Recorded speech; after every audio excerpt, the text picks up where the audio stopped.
Peace. Hello, this is Winston Griffith reporting from Philadelphia at the Democratic National Convention for Free Speech TV.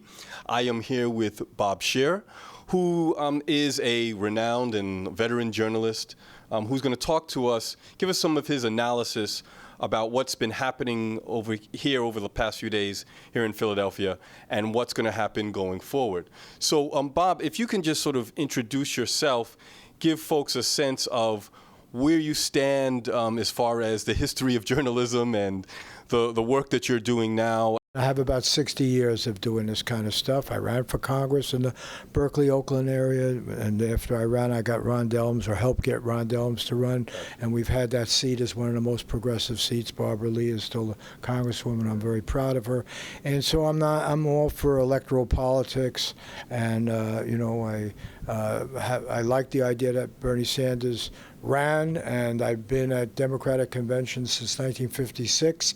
I've worked for the LA Times for 30 years and covering this sort of thing. And it has been, in one level, the most exciting convention and political movement I've experienced in electoral politics. Jesse Jackson was pretty good there for a while as a leftist, but what Bernie Sanders has done is really challenged the establishment at its root. And now he's helped by the fact that society is in such bad shape and people are so unhappy. That's why we have Trump. That's why we have Bernie Sanders. We got real problems here, and the illusions of neoliberalism and neoconservatism have been stripped bare. The thing's not working. People getting ripped off. Okay, so I'm going to stop you there because you're sort of getting into some of what I want to ask you about. I'll tell you the bad thing, though. Okay, but I'm sure you will. Well, I want just get your analysis of what has happened here. That is, we know that people had such passion for Bernie Sanders, and obviously there's been disappointment. What do you think about not only what occurred, but what the possibilities are for revolution, the word that he uses, this political revolution going forward? Well, you got the counter-revolution now. You got the Democratic Party establishment saying, this got out of hand. You got the whole national establishment saying democracy has gotten out of hand. You got, first of all, the whole establishment of the Republican Party has been swept aside. And you can't blame that on Trump being just some evil genie or something. There's unhappiness out there, and they just wiped everyone out. Well, I think that's what's happening on the Democratic Party side. If you had to depend upon public financing, Hillary Clinton would have been defeated. There's no question. Her ability to raise money and use the machinery of the establishment stopped it in its tracks. But I think the bottom line is the system's not working, people are hurting, and those statistics that Bernie Sanders came out with should be a showstopper right there. If, in fact, top 1/10 of 1% has as much wealth as the bottom 90%, forget about the whole illusion of a democracy that de Tocqueville described and that the founders had in mind of some kind of big middle class. So we know it's not working. We know the good jobs are not coming back. What was deceptive about this Democratic convention is the very people who created the problem won. Okay, that's the counter-revolution, and it's obscene that the Clintonites who unleashed Wall Street madness and the rape of the economy with the radical financial deregulation, they did something the Republicans were never able to do on their own. Ronald Reagan couldn't do it. He had the savings and loan scandal. I've written a whole book about it, so if people think I'm talking too fast and what are the facts, they can go read the Great American Stick-Up. It's out there. But the reality is that Bill Clinton and his triangulation got together with Phil Gramm, the head of the Republican Banking Committee, and the Republicans, and they did the bidding of Wall Street. They did the reversal of Glass-Steagall and the basic New Deal. But worse than that, the year after, Bill Clinton signed the Commodity Futures Modernization Act, which said all of this collateralized debt obligations, credit defaults, all this junk, this swindle that if the mafia had done it, they'd be put away forever. But, somehow Wall Street can do it and made it legal. That was all Bill Clinton. He got it through, and that's why we got the Great Recession. To sit at a convention and hear about, we got all this misery and have it, even Bernie blamed it on the Republicans. Doesn't work. It doesn't work. And so how did you feel about what the resolution of this was? That is, Bernie conceding and asking people to support Hillary Clinton. I'll tell you straight out, I think Bernie betrayed it. And I have a lot of respect for the man. He accomplished a great deal more than I thought he would. He ran a great campaign. But for him to rally around this campaign after what he has said, if what he has said, the Clintons are unacceptable. You know, they're unacceptable. They created this problem. You know, they with their the Republicans are no better. Let's be clear about that. And they're a lot worse with Trump. But the fact is, you just don't rally around the flag. If you develop, and you use the word revolution, if you have any movement of substance, you can't accommodate these people. I mean, they are the thieves. Yeah, but he ran as a Democrat. I mean, it'd be one thing if he ran as a third-party candidate, but at the point, well, no, let me just ask you this, because at the point that he runs as a Democrat, he's already buying into a certain system and a certain machine and an apparatus. And so aren't there some allegiances that have to go to that apparatus that he bought into? I don't believe that. I mean, I've written for mass media all my life, from the LA Times to Playboy or whatever. You know, I'm talking to you. I don't know. I'll talk to anybody who sticks a microphone in my face. I'll put up a sign in the subway. You know, I'll write a graffiti. That's not the issue. The question is, am I using this space or is it using me? Right. Okay. So I ran as a Democrat and I ran an anti-war campaign against an incumbent. I got 45% of the vote. I said he was unacceptable. He was supporting Lyndon Johnson's war. And thankfully, an ex-Marine named Ron Dellums got the message, and we all encouraged him to run. And he ran, a few years later and won the seat. And Barbara Lee's the Congresswoman, and she's great. So I don't think the problem is the arena of the Democratic Party. The problem is whether you. Well, you don't think, but. I mean, but the very corruption I think that you're talking about, isn't that part of the fabric of the Democratic Party? Of course. And if the delusion you have is that's the only arena, right? Because I'll tell you straight out, people should vote for Jill Stein. And I don't mean just in California. And if they, on the other side, they should vote for Governor Johnson and be a libertarian. But anybody who will vote against crony capitalism, which controls the Democratic and Republican Party and the war machine they represent. I mean, you didn't even ask me this, but what I found so disquieting last night was basically the war drums beating. This is the old Democratic Party that has taken us to war. And then that's why there was the No More War chant that went up during Leon Panetta's remarks. Well, it should have gone more. I mean, look, come on. This is an administration under Eric Holder that threw John Kiriakou, a guy, a CIA agent for 12 years. They throw him in jail for exposing torture to punish him. And the guys, they threw him in jail, right? Holden, he's sitting out there in the audience. And we know Panetta is the one who worked with the producer and the writer of Zero Dark 30 and gave him all this false information to justify torture, and then, he doesn't go to jail. Petraeus doesn't go to jail. And not only that, under Panetta, they actually told the writer and the director of the movie who the Navy SEALs were, introduced them with their name on it. Obvious crime by their definition, so they have a double standard. By the way, that was the issue of the emails. They go against any whistleblower, Drake, any of the others, Chelsea Manning is in jail. Why? For releasing information, but she can play with classification and classified data all she wants and get away. That's what Bernie Sanders' first mistake was that I don't care about your emails. He should have cared. Why is she subject to a different standard when she doesn't trust the State Department to look at her own email, but I'm supposed to trust every government agency to look at my email? Why should ordinary citizens not have the protections? Can we all set up our own little private server away from the government? So now that we're here, what do you think of the prospects going forward in terms of this revolution? Is it bullshit? Is it going to happen? And if it is going to happen, how do you think it should happen? It's going to happen, and it's not going to happen because of anything you and I decide. It's going to happen when a system doesn't work. Will Bernie have anything to do with it? I'm going to answer that question because you do get from an older guy. And I've seen a lot of societies. I've been a foreign correspondent a lot. I've seen, revolution does not necessarily bring a good outcome. Revolutions can be very messy. They can bring a right wing. Mussolini was a revolution. Nasser in Egypt was a revolution. There's a lot of different kind of revolutions. The Soviet Revolution didn't work out so good. My mother came to this country to get away from the Soviet Revolution. She was a Jewish dissident back in the old days. So, it's a complex issue.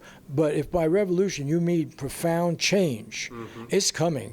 because you cannot have a stable society with this greed factor at the top corrupting everything, media, your schools, everything, every aspect of life. You're going to go to a convention, you're a delegate, you're going to be there tonight, and they're going to celebrate, or tomorrow night, tonight's last night, they're going to celebrate Chelsea Clinton and her husband sitting there. He's set up in business by Lloyd Blankfein of Goldman Sachs, the company that ripped us off. The reversal of Glass-Steagall allowed Goldman Sachs to become a commercial bank, be bailed out by the government as well. Well, as Citigroup, she's sitting there with her husband. He's in business, and they're going to say, oh, this is a great-grandchild. I want for every child in America with my grandchild. Yeah, well, what do? Have to have a husband that's set up in business by Goldman Sachs, you think of the swindles of the Clinton Foundation, the kind of money they have attracted. We all going to go make speeches. What would you think of me if I get paid, $100,000 from Goldman Sachs and $200,000, what have you, and keep going? Would you trust my journalism? I couldn't even take a free drink when I was working as a journalist for the LA Times without, my motives being challenged. You're going to get these speaking fees and tell me you're still an independent politician when you're getting it from the very banks that have caused all this misery you claim to be worried. There was something so obscene about that whole convention. I sat there day after day, hour after day. They traffic out every person with a problem, heart-rending. It's like a soap opera, Here you have, a person with their size, and here you have a problem with their burn, and here they were the victim of this. They're all real. Right. They're all tragic. Somehow, they're all the Republicans, as if the Democrats have nothing to do with it. Right. Somebody gets injured in war. Hey, you sent him the war, you Democrats. You voted for that war. Did anybody in that hallway, what chutzpah, what arrogance to say we care about the veterans, we care about the wounded veterans. Who got them wounded? Right. Hillary, you voted for that war, that unneeded, stupid war that has destabilized the whole region. You voted for, you supported going into Libya. You want to destabilize Syria. We got these hundreds of thousands of refugees all over the world, and you dare say that we should trust you to care about these people when you have created the injuries? But I have to ask you this, though. Let's play this out. What if Bernie was elected, right? He is now, all that you've just talked about, the culture of the Democratic Party, the apparatus that is around it, everything that makes up our so-called democratic system, he's now in the middle of it. He's now a part of it. If he was to become the president, how do you think he'd be able to work from within to actually change it in a radical way? I don't mean just from the edge, but in a radical way, in the way so that in the future we have a convention, and that the same hypocrisy does not rear its ugly head. That he, as the commander-in-chief, can somehow bystep the warmongering and the calls to fight ISIS in a way that is truly revolutionary, that truly brings social change, truly brings peace. Do you think that is possible? You mean if he were elected? If he were elected. Oh yeah, but obviously he's got to have support from the people. Right. Come on, how did we get into this mess? Muslims were not a particularly violent people, okay? I travel a lot in this world. I was born in 1936. The greatest barbarism in modern history did not come from Muslims. It came from Christians in Germany, Catholic and Protestant Christians, okay? Happens to be my people. I'm not saying every German's a bad person. My father came here from Germany after World War I. I had relatives come. I have relatives in Germany right now. I don't want to demonize them, but they weren't Muslims, okay? And so where do we get it? There's a phrase Zbigniew Brzezinski used when he was the advisor to Jimmy Carter, National Security Advisor. And later he was interviewed in the Naval Observatory, and they asked him about, why did you get involved with these so-called freedom fighters in Afghanistan, right? That the CIA, our CIA, recruited from all over the world. That's how, Taliban, that's how bin Laden was there, the whole movement, okay? And he said, well, we wanted to give the Soviets their Vietnam. We wanted to give them an insurgency they had to fight. And he defended it because it was early on. He said, well, what's the big deal? A bunch of riled Muslims or the end of communism, okay? He took credit for it, Right. Well, we are the ones that riled up the Muslims, if that's the right word. We support Saudi Arabia. 15 of the 19 hijackers come from Saudi Arabia, and that's still our cozy ally. We go to war with Iraq where Saddam Hussein, prevented bin Laden from working. Bin Laden could not work in Syria. This is all garbage. We then support people in Syria right now who are worse than al-Qaeda in terms of Islamic fanaticism. And you think that Bernie could have sidestepped those issues? No, I'm saying that Bernie, if he got elected, would show tremendous support in this country for going another way. Okay, that's how you get social progress. The reason we got some progress in civil rights, and nobody mentions, by the way, nobody mentions what the cost of this economic recession was to the civil rights movement. But the Federal Reserve of St. Louis did the most authoritative study on the consequence of the Great Recession. Right. And it found that the wealth of black and brown people declined 70%. That's reversing the entire economic gains that Martin Luther King was calling for the civil rights movement. You didn't hear that at the convention. It happened on the watch of the Democrats who initiated the radical reform of Wall Street. You don't, by the way, ever hear a word about welfare reform that the Clintons did. And I interviewed Clinton before he was president down in Arkansas. I covered him and everything. I remember Hillary Clinton telling me about the great Project Success down in Arkansas, a phony program. That was the model for national welfare reform that ended the main federal anti-poverty program. We left the concern of people living on welfare to the states. They can have a ministry. There's no accountability. So yeah, if Bernie Sanders came in, it would have to represent a revolution in our thinking about the other out there. One of the thing that really frightened me about the convention so far, we're at the end now, is this whole notion of American uniqueness. We're the city on the hill. Right. We're the best country. Barack Obama, we're the best country. No. What we have to learn is we're a pretty ordinary country. We could be screwed up. We could be good. We have our better natures. We have our evil tempers, okay? It's absurd to describe any culture in the world, the best. It implies you have some kind of unique gene or your political system. Well, the genius of our political system has been violated by this whole militaristic mentality. Where are checks and balances? Congress doesn't even authorize war. We couldn't find out what the CIA was doing with torture. They even invaded the computers of the Senate Intelligence Committee that Dianne Feinstein had to complain about. There's no checks and balances on the drone program. There's no checks and balances on what is the CIA doing right now. There were no checks and balances on what are you doing in Afghanistan in the first place. How do we get in? Now they're going to demonize Putin. Suddenly Putin is now, first of all, Putin's not a communist anymore, whatever he was. He's a believer in a great Russian nationalism, Orthodox religion and all that. Well, is every nationalist in the world our enemy? I think actually Trump makes a great deal of sense when he said we can talk with Putin. Hell, Richard Nixon went and talked to Mao. That's how we got peace. So what is this garbage, this beating of the drum, our uniqueness, we don't know the only way, our way or the highway? That's what we heard at this Democratic convention. If you think Hillary Clinton is not beating the war drums, you're kidding yourself. And when I ask people, they say, oh, it's so great we have a woman. And yeah, you want Margaret Thatcher? Right, exactly. You want more? I mean, let's talk about Margaret Thatcher. Well, I think that's the reality of American politics, right? If a woman can ever hope to be elected president, then they have to be a warmonger. The two almost have to go hand in hand, because otherwise a woman won't be accepted as someone who as a commander-in-chief. I don't believe that for a second. Let me tell you something. This is where I get to the gutlessness of the Democrats. George McGovern is the one they're running away from, okay? And George McGovern wasn't a woman. And George McGovern had won the Distinguished Flying Cross for his heroism in World War II and was running against Richard Nixon, who didn't see combat, and was a parade guard in the Navy. George McGovern was a minister and the son of a minister. But George McGovern also didn't win. No. The Democratic Party leadership abandoned him, and they take his loss. Now, Barry Goldwater lost as much as we campaign, right? And as Barry Goldwater did as George McGovern. Sure. The Republican Party didn't run away from Goldwater. They embraced Goldwater. That became their mantra, free market, the whole deal. But for the Democrats, you don't hear anybody mention George McGovern, the finest human being maybe to ever run for president. An incredibly decent person, and was right, of course. Absolutely right. Now, the answer is, and this goes to your whole question, you're a Sanders delegate, so you know better than I do. If a movement represents genuine concern out there, and this I would say to Trump supporters, Trump is going to sell you out. Trump is not the wild guy you think he is.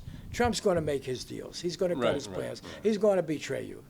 Don't kid yourself, you know. And because you don't have a movement on the conservative side that is coherent. What you have on the conservative side, we haven't talked about that, is a weird connection between what was a racist movement started by Richard Nixon when he wanted to have a Southern strategy, okay? You got civil rights going. How do we get white Southerners to come over to the Republican Party? We do it by talking about normal Americans, family values, all this garbage, you know, which is a code for racism, and they come over, okay. But the reality is you're betraying the interests of ordinary Southerners. You don't care about their economic condition. You go for non-union shops, runaway shops, all this stuff. But you do it, you cover it up with religion, pie in the sky, and everything, okay? That unholy alliance has come apart. There are too many whites in America who say, hey, this is not working for me.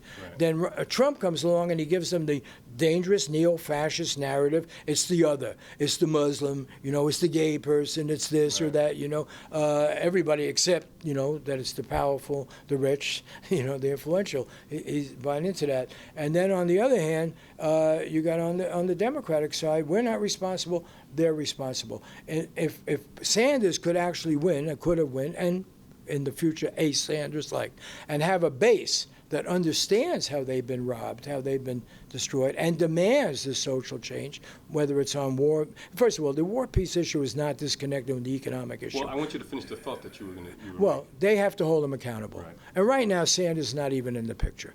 It's really the base. What are they going to do? And I think, by the way, if there is not a real threat of those people, and a threat by showing how they vote, they don't, you know. See, I once condemned Nader for messing up the 2000. I apologize to Ralph Nader publicly on a Nation cruise. I was wrong, because the fact of the matter is, if the Democrats lose, it's because they have a weak candidate. Okay, if Hillary Clinton can't beat this chump, you know, now, we know she's a weak candidate, and we know she's not addressing the. It's not going to be Jill Stein's problem, okay? But I like to see Jill Stein have as strong a campaign as she can possibly have, because you have no leverage with these Clinton types and with Wall Street if you don't show a threat out there. Okay, I'm going to have to leave it there because you don't pause between your sentences, so. I'm going to have to cut you off there, but this has been a great conversation. I appreciate your energy, your brilliance, and all that you had to say to us today. Okay, so thank you. So this is Mark Winston Griffith with Free Speech TV, coming to you from Philadelphia at the Democratic National Convention. Thank you. Over and out. Peace.